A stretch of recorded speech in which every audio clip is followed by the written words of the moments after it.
नमस्कार दोस्तों, आप लोगों का मेरे चैनल पे स्वागत है। आशा करता हूँ कि आप सब लोग अच्छे होंगे। तो मैं आप लोगों को पिछले लेक्चर में मैंने जो है आप लोगों को पोंटी के बारे में बताया था, जो कि एक दार्शनिक है। तो आज हम हारमेनेटिक्स में जो है आज मैं आप लोगों को उससे ऊपर एक थिंकर है पॉल रॉकर, उनकी जो पूरी विचारधारा है, स्कॉलर है बेहतरीन, और उनकी जो हारमेनेटिक्स जो अनुभव की ये फिलॉसफी है, जहाँ पे हम एक्सपीरियंस के जरिए चीज़ों को समझने का प्रयास करते हैं। दूसरा, हम किसी चीज़ को कैसे समझते हैं, उसको कैसे मीनिंग देते हैं, उसका इंटरप्रिटेशन कैसे करते हैं, तो उसकी जो कला है बेसिकली उनका नाम हार्मोनिटिक्स, और जो आपकी फेनोमेनोलॉजी जिसको हम अनुभववाद की फिलॉसफी बोलते हैं।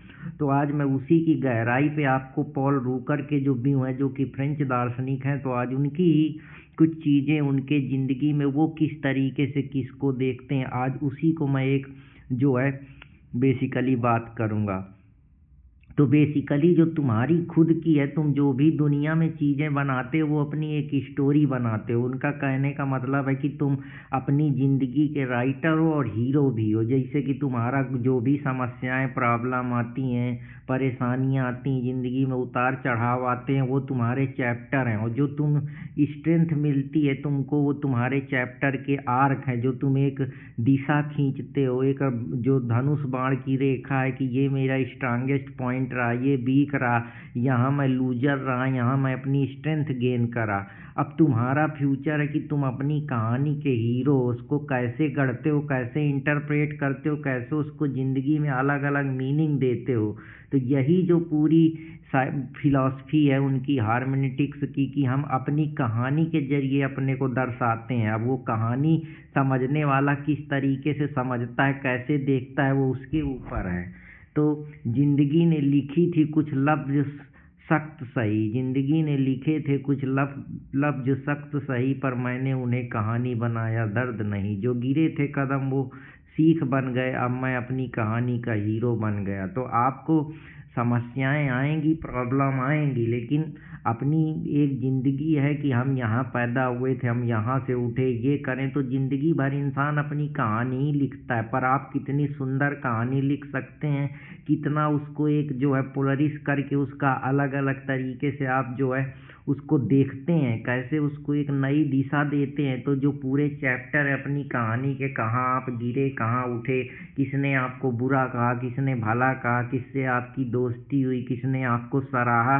तो ये जो पूरी है रूकर की फिलॉसफी यही है कि बेसिकली जो हमारी ज़िंदगी है वो एक स्टोरी है। कि मैं कभी स्टूडेंट में मेरा एक चैप्टर था, अभी मेरा जो है यंग जीवन में चैप्टर है, चाइल्डहुड ड्रीम्स अपने मेरे थे, उसमें से कुछ वर्ष चैप्टर भी हैं जो मेरी एक्सपीरियंस हैं, कि मेरे दर्द, मेरी एंजाइटी, सेम, गिल्टी। तो ऐसी हमारी ज़िंदगी है कि बेसिकली हम एक अपनी स्टोरी की एक आइडेंटिटी बनाते हैं, कि मैं बेसिकली पहले ये था, अब ये हुआ, आगे मैं क्या होना चाहता हूँ। तो जो तुम थे, क्या बनना चाहते हो, उसी में जो तुम अपनी अलग अलग प्रकार से आइडेंटिटी बनाते हो, उस पे अपनी एक जो चैप्टर है वो अपने ज़िंदगी के खोलते हो पन्ने। तो ये ज़िंदगी एक सुनहरे पन्ने हैं जिनको तुम पलट रहे हो। तो कहने का मतलब है कि तुम अपने इस स्टोरी को कैसे डीप ले जाते हो, कैसे इसमें मीनिंग लाते हो, कैसे इसको बेहतर बनाते हो, यही तुम्हारी स्टोरी दोबारा से रीराइट होती है, जिसको वो हीलिंग बोलता है। कि तुम अपने दुख, अनुभव, इन सारी चीज़ों से ज़िंदगी में सीखते हो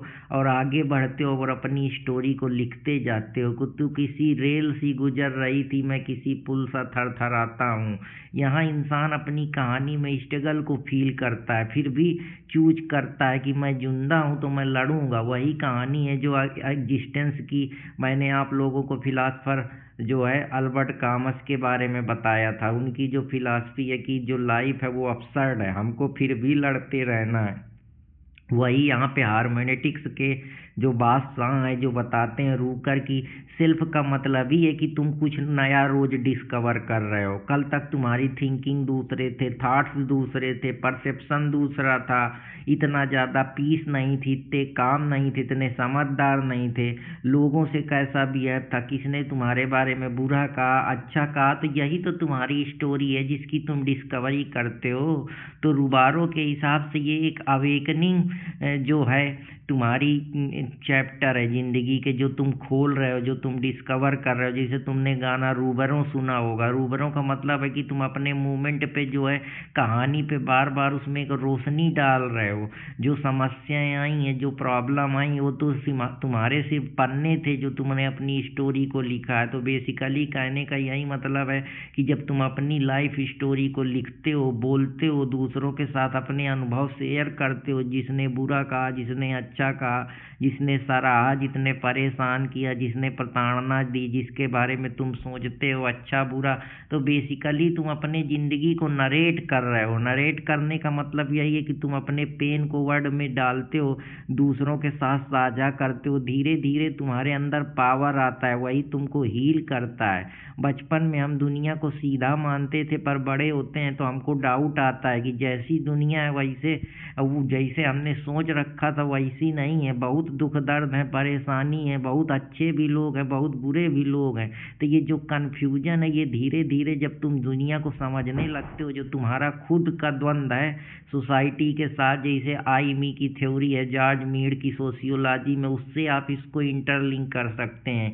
इवन आप इसको और गहराई में देखें तो जो आपका डायलेक्ट ऑफ सेल्फ है, कि जो तुम्हारा सेल्फ था वो कल तक जो था वो आज नहीं है। या आपको इसको सिग्मल फ्रॉइड की साइको एनालिसिस थ्योरी से आप जोड़ सकते हैं कि जो तुम्हारा आईडी बेसिक डिजायर थी, जो तुम्हारा ईगो था, जो तुम्हारी मेमोरी इमोशन थे, और जो तुम्हारा सबसे नीचे का जो लेवल था जिसको तुम सुपर ईगो बोलते हो, जो बेसिकली वैल्यू ओरिएंटेड है, जो चीज़ों को जैसे है वैसे मान रहा है। तो इसी के बीच में डाउट होता है। तुम अपने को आई समझते हो, दुनिया को मी समझते हो, यही जो तुम्हारी आइडेंटिटी है परेशानी लगती। लेकिन जब तुम मैच्योर होते हो, जो तुम्हारा ईगो है वो डिजॉल्व हो जाता है, तुम समाज के हिसाब से चलने लगते हो, समाज को समझने लगते हो, समाज की जो समस्याएं हैं उनको तुम अपने जीवन में हावी नहीं होने देते हो, सिर्फ मैच्योरिटी के साथ अवेयरनेस के आगे बढ़ते हो। जो तब तुमको दुनिया समझ में आती है, तब तुम फिर गाना गाते हो कि फिर से उड़ चला रे। तो दुनिया में अब नए रंग तुमको दिखना शुरू हो जाते हैं, पर इस बार समझ के साथ, अवेयरनेस के साथ। यही अवेयरनेस है जो तुमको बेहतर बनाती है। तो रिकोर कहता है कि मेमोरी जो है तुम्हारी एक आइडेंटिटी का हिस्सा है, जिसको तुम मान के बैठे हो कि ये समाज है, ये रिलीजन है, ये कस्टम है, ये रिचुअल है, ये स्टूडेंट हैं, ये थॉट्स हैं, ये सब मेमोरी एक को तो अपने दिमाग में डाले हो। कुछ पुराने जो ट्रामा है, हीलिंग है, एंजाइटी है, डिप्रेशन है, ये सब तुम्हारे थॉट्स हैं, इमोशन है, जो तुम्हारे आइडेंटिटी का शेप दिए हुए हैं। यही सब तुम्हारे साथ कैरी करते हैं। लेकिन जब तुम्हारे हिसाब से चीज़ें नहीं घटती तो तुमको लगता है यार ज़िंदगी नीरस चल रही है, चैप्टर मेरी ज़िंदगी का ख़राब रहा, ये अच्छा रहा। अभी जैसे नया साल आ रहा है तो अब ये सब चीज़ें होंगी, तो कुछ चीज़ें याद रखना हेल्प करती हैं, पर कुछ चीज़ें छोड़ देना भी ज़रूरी है। जो लोग अच्छे मिले उनको ठीक है याद रखेंगे, अच्छी जो हमारी मेमोरी रही, अच्छे एक्सपीरियंस रहे, अच्छे अनुभव रहे, अच्छे परसेप्शन रहे, हमारे विजुअल थॉट्स आइडिया जो हमने जाना सीखा। लेकिन जो चीज़ खराब रही, ट्रामा, हीलिंग, एंजाइटी, डिप्रेशन, इन सारी चीज़ें, तो इनको छोड़ना बेहतर है। कोई वीकनेस, आइसोलेशन में रहे, कोई और परेशानी रही, या हमारी वीक ज़िंदगी में कुछ और चीज़ें रहीं, तो बेसिकली हम उनको त्याग के आगे बढ़ते हैं कि कुछ पा लेना, कुछ खो देना, यही तो ज़िंदगी है। तो बस इसी को रूकर अपने शब्द में बताता है कि हम अपनी ज़िंदगी को नरेट कर रहे हैं, कहानी देते हैं कि मैं यहाँ पैदा हुआ, इस कंट्री में पैदा हुआ, ये रिलीजन का पालन करता हूँ, ये मेरे रूल्स हैं, नॉर्म्स हैं, रिचुअल हैं, कस्टम है, बिलीफ है, थिंकिंग है, एटीट्यूड है, बिहेवियर है, पर्सनालिटी है। तो ये सब क्या है? ये बेसिकली तुम्हारी आइडेंटिटी है जो तुमने बनाई है।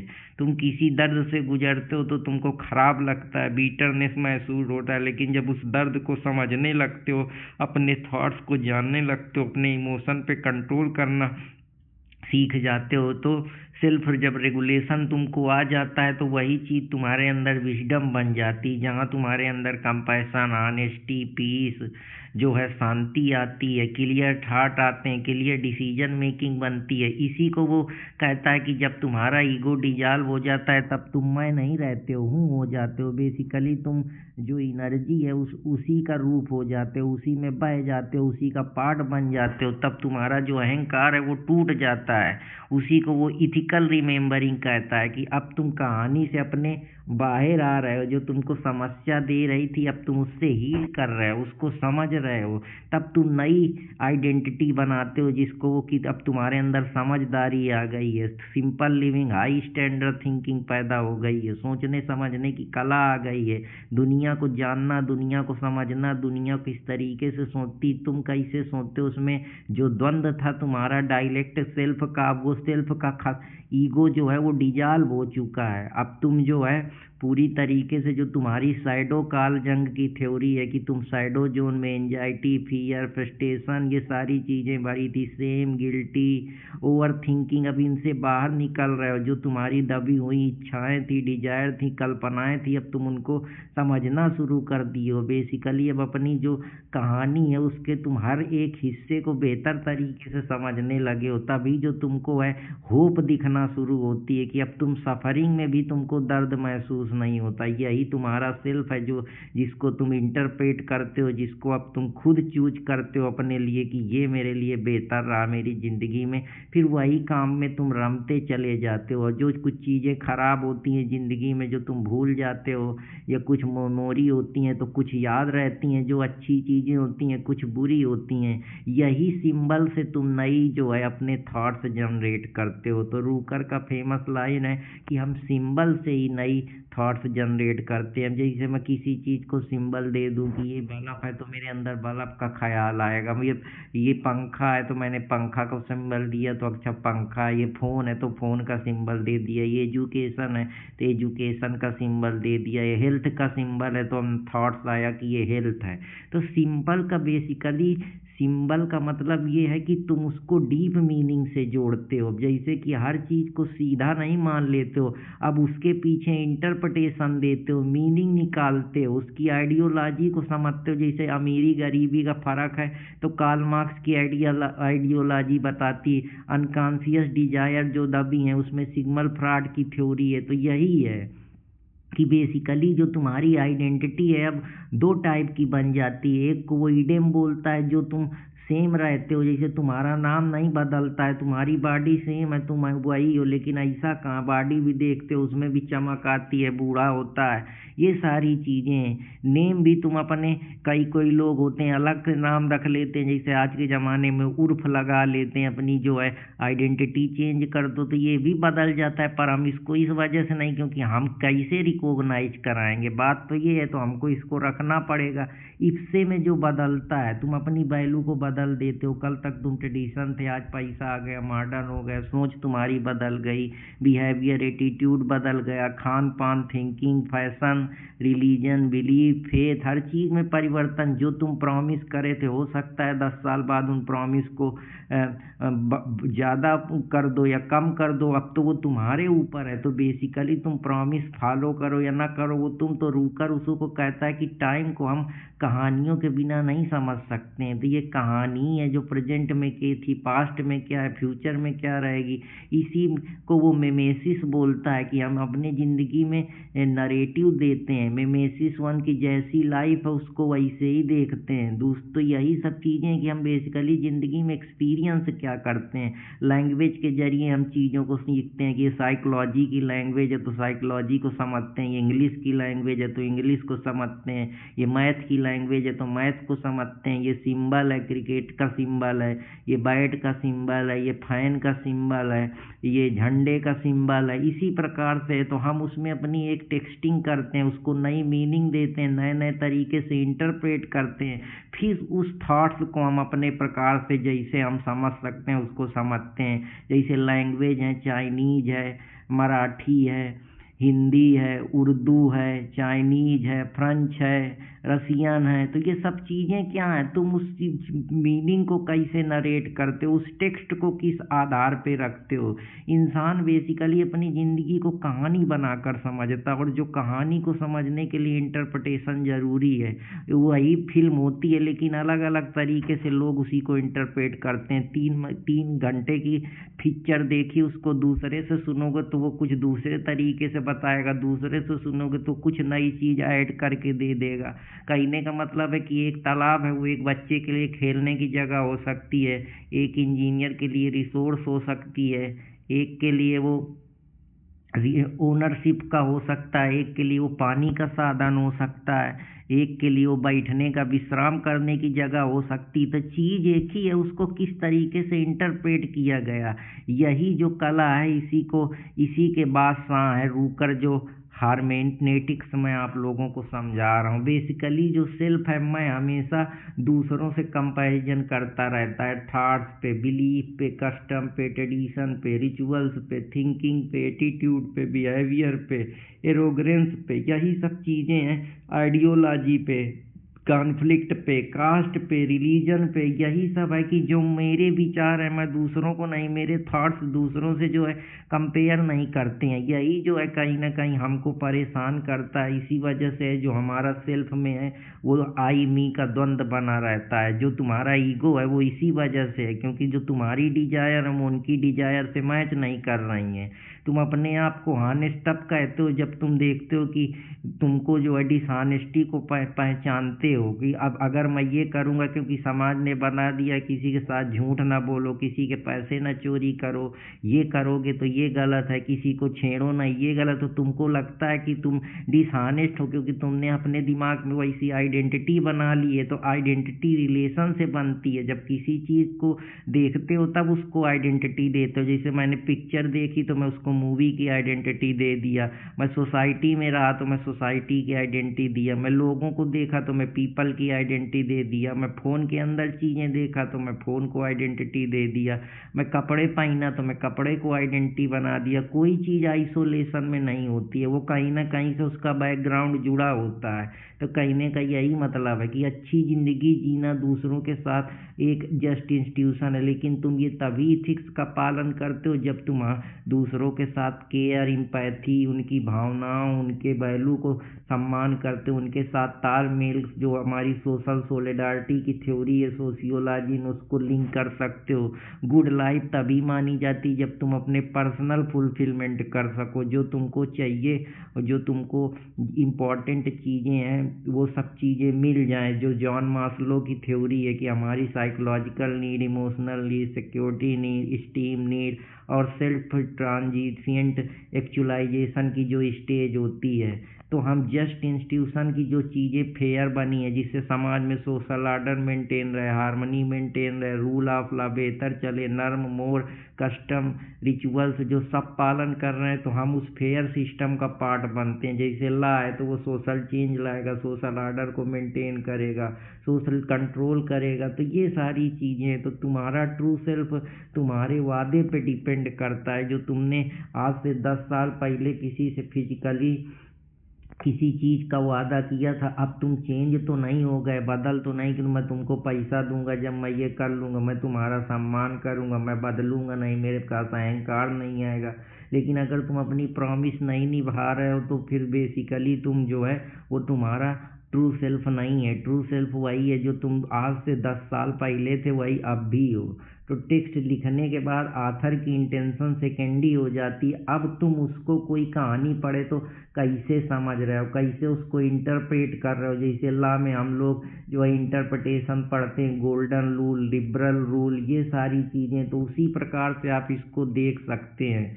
तो रिकोर कहता है कि हिस्ट्री सिर्फ मेमोरी और इंटरप्रिटेशन का जो है खेल है, कि हमने मेमोरी भी याद की, लेकिन अब हम उसको कैसे देख रहे हैं। इसीलिए हम हमेशा हीरो को ही याद रखते हैं, बाकी लोगों को भुला जाते हैं, क्योंकि हीरो ने कुछ ऐसा काम करा, राजा कुछ ऐसे रहे, भगत सिंह, जो वैसे लोग हैं उनको याद करते हैं, क्योंकि फॉरगेटिंग भी एक्टिव प्रोसेस है, वो भी धीरे धीरे भुला जाओगे।